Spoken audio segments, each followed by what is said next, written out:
What's up, YouTube? Zach's back with another attack, and today we are going to be reviewing the Apple Watch. And this is the Generation 1 Apple Watch, not the Series 1 Apple Watch. Before the Series 1, the Series 2, and now, as of Friday, there is the Series 3 Apple Watch. So this is actually before all of those, the original, just called Apple Watch. So we're going to be taking a look at that today, seeing if it's still worth it. But first, let me ask you, how come when everyone went on to Noah's Ark, the two worms didn't go in an apple?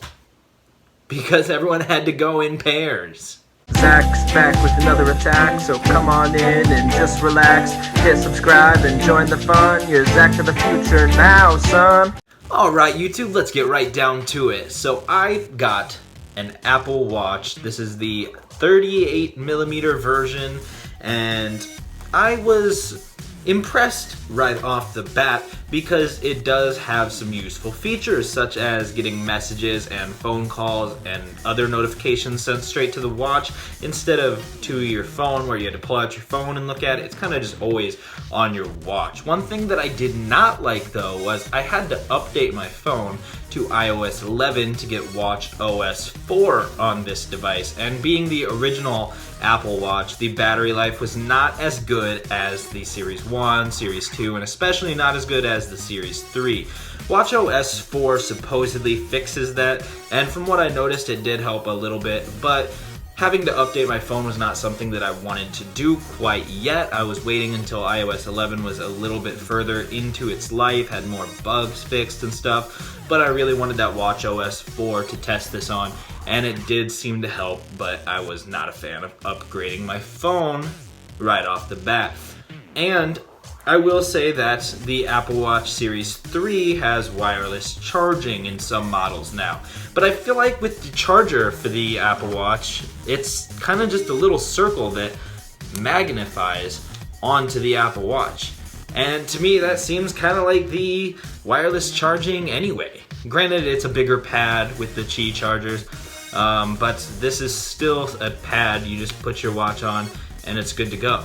And there's a big wire, but technically there's a wire plugged into every wireless charger, so I don't really get the big draw of that. Another thing that I did find with the Apple Watch Generation 1 is that the battery life overall was not great. watchOS 4 may have helped, but it didn't help enough that I was getting quite all day life. Granted, I stay up late, wake up kind of early, so it may have been partially my fault, but I was always finding it getting to the 10% mark and going to time only by the end of the day, and it stops tracking your activity and it stops giving you notifications, and I was not a fan of that. One thing that it does have is watch faces that are customizable. You can see this one is Toy Story. Sorry if it's a little bit blurry, but every time you tap it, there is a new animation of some kind of Toy Story thing. There's Jessie hugging Bullseye, and that is really cool. Every time you lift your arm, it turns itself on, and it shows you one of these animations along with the time, obviously. So, I thought that was very cool. There's other animations for watch faces, such as time-lapse of certain places, or Mickey Mouse with his hands just going with the time. Or you can do Minnie Mouse, and there's a lot of different watch faces you can do. So if you do feel like getting an Apple Watch, rest assured there's gonna be a watch face that you like, whether you like digital or analog watch faces. That said, another issue I had as far as battery life is that the watch would constantly not be able to tell when my arm was actually up. It's a great and cool feature that when you lift your arm up, it senses it, it tells you the time right there.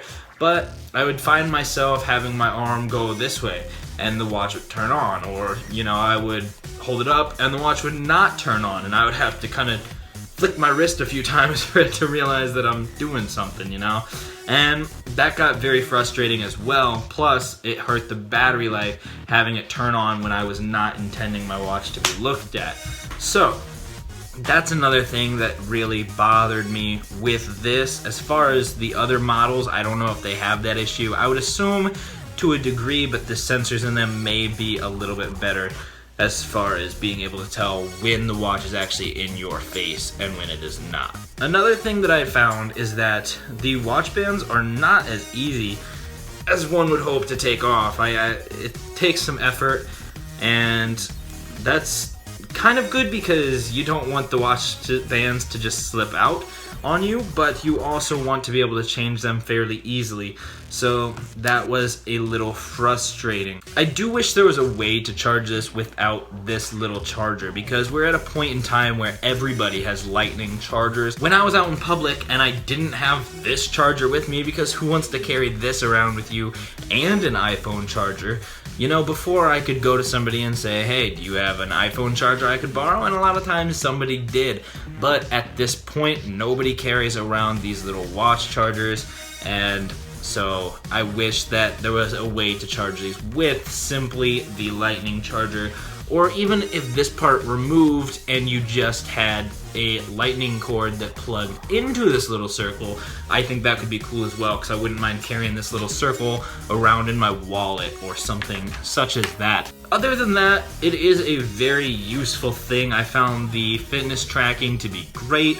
The heart rate monitor seemed to work very well. I had a great time watching my heart rate go up and down, doing different activities. You know, I would hold my breath and watch it go up, and then do the breathing exercises that the watch tells you to do every so often.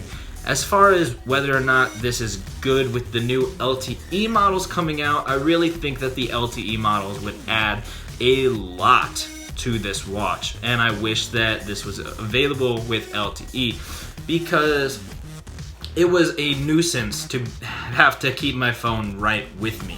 It is nice to have everything show up on your wrist instead of pulling out your phone, but at the same time I could pull out my phone. And having Bluetooth turned on all the time hurt the battery life of my phone. And if I wanted something to be tracked with this, I also needed location on my phone, which hurt my phone's battery drastically. And the Series 2 can come with GPS built in. The Series 3 can come with cellular built in, so it'll affect the battery of the watch more than the battery of your phone, which I think is great. We need longer batteries on all Apple products, except for maybe the MacBooks, and obviously the iMacs are good because those are always plugged in because they're stationary. But as far as phones and watches, longer batteries would never ever hurt, and I can't wait to see what they do with this watch coming up. I'm just glad that I did not buy the $14,000 gold version of this watch. That's a little crazy, especially when there is now 3 newer, better versions of this. Would I recommend getting this instead of the Series 1, Series 2, or Series 3? I would definitely recommend trying to get the Series 2 or the Series 3 with LTE, because they are faster, they have better battery life, they can have cellular and GPS built in, and those are just really great features to have. I would say that this is a good Apple Watch to get to start with, because this is the first Apple Watch that I have owned, and I think that it's a great introduction. It showed me all the features, everything that the Apple Watch has to offer, and while I know that those other features are out there, I can live without them, and I'm not used to them, so it's easy for me to go without. That said, if you can get a good price on those, they're worth it, but you're gonna get a better price on these, and they're discontinued, so they may be rare someday, and maybe worth even more than those ones would be. I got this for right around $150. I know you can get it for more. You can get it for less, depending on if it's the 38 or the 42 millimeter versions and what bands come within, stuff like that. But I do know that you can also find the Series 1 for around that same price point. You can find the Series 2 for just a little bit higher. The Series 3 just came out, so it's gonna be around $300.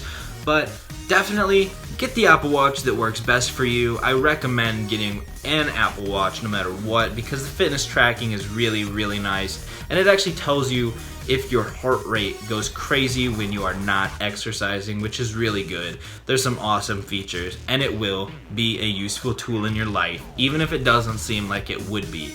So, thanks for watching, guys. I'm Zach. Don't do crack, or the Apple Watch will tell you that your heart rate's going up. Anyways, guys, I will catch you in the future.